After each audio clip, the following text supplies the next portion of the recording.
The average American uses 99 gallons of water per day. Jamie Edmonds of El Cerrito uses 20. I'm very well hydrated, actually. The retired firefighter collects water in buckets and dishpans while he's waiting for it to warm up. He uses the saved water on his drought-tolerant yard.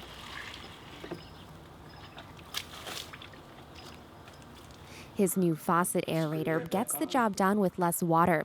It's a nice, even, aerated stream, so it doesn't splash as much.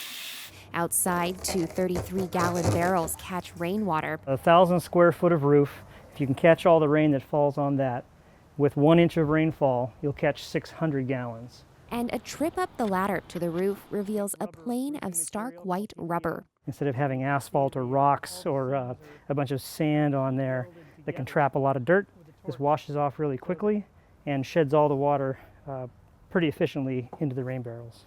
In January, Edmonds began spreading the conservation gospel through a program called Transition Streets. He rounded up 13 of his neighbors through flyers and the social networking site nextdoor.com. Together, they worked through a workbook on saving water and energy. The purpose of Transition Streets is to make that change proactively, transition into a high quality of living that's not reliant on cheap, abundant water. Transition Streets started in the United Kingdom in 2007. Today, there are more than 1,000 participating neighborhoods in 20 countries. Edmonds Group is one of 14 piloting the program in the United States. They're updating the workbook for U.S. policies and culture before a nationwide rollout this fall. Organizers say the program can save homeowners up to $900 a year and cut their carbon emissions by 1.3 tons. But Edmonds says there's another equally important outcome. Yeah, you save a bunch of money. Yeah, you reduce your carbon footprint, but you also create a community, a support community that is invaluable. I don't see how you put a price on that. On a recent evening, Edmonds Group gathers in an Oak Park backyard to share updates. Solar-powered lights flicker on as the shadows blur into dusk. We've been watching our water consumption, and as a result, we've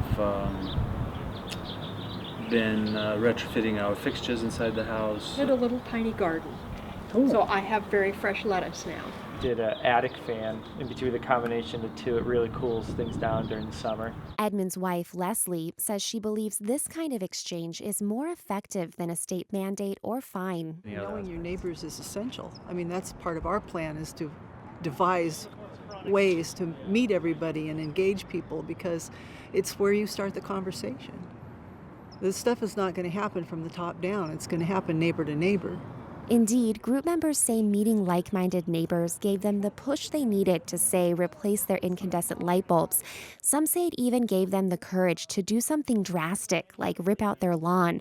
And a few now plan to inspire change in other households by starting their own groups. But what about renters or neighbors with little money to spare? Back at Edmund's house, I ask for a quick tutorial on reading a water meter. I mistakenly point at a utility box on the wall. Water meters out here on the street. That's electric. Renter, so. Yeah, no worries. And there's a lot of people that are, and they're like, I don't know, I don't even pay my water bill.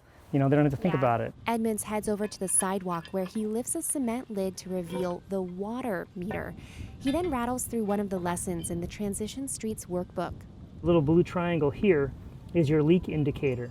So if you think you have everything shut off, you go through your whole house, make sure all the faucets and showers and hose bibs and sprinkler systems are shut off.